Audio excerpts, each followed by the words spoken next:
بسم الله الرحمن الرحيم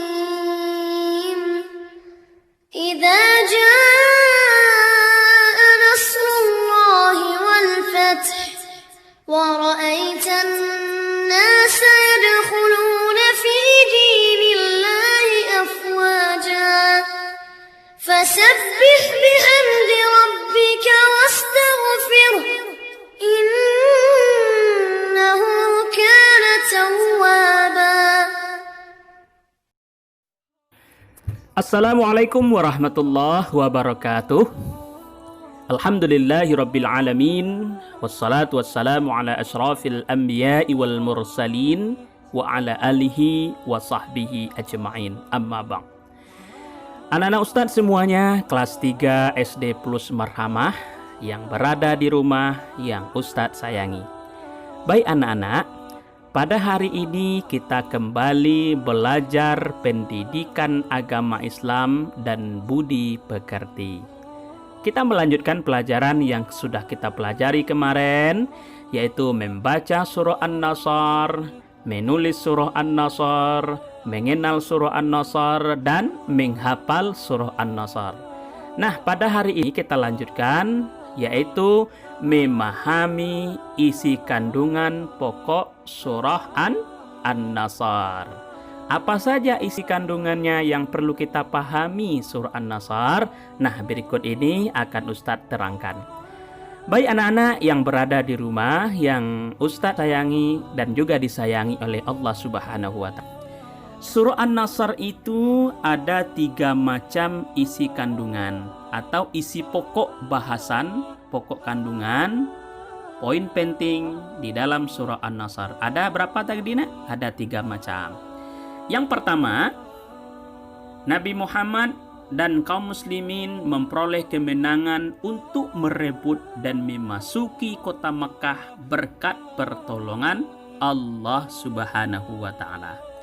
Anak-anak, dulu sekali ya, pada tahun 630 Masehi ataupun pada tahun 8 Hijriah, kota Makkah itu dikuasai oleh orang kafir Quraisy.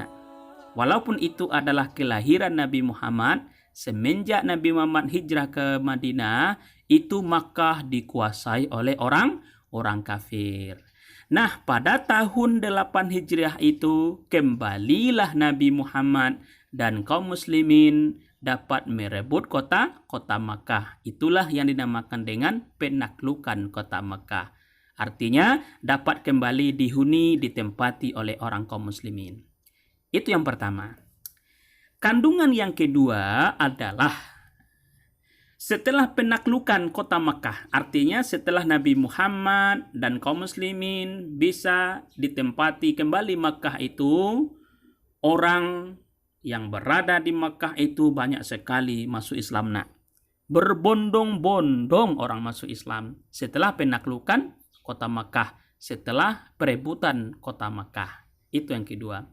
Yang ketiga, Allah memerintahkan Nabi Muhammad supaya kaum muslimin selalu bertasbih dan minta ampun kepada Allah Subhanahu wa Ta'ala. Itu kandungannya.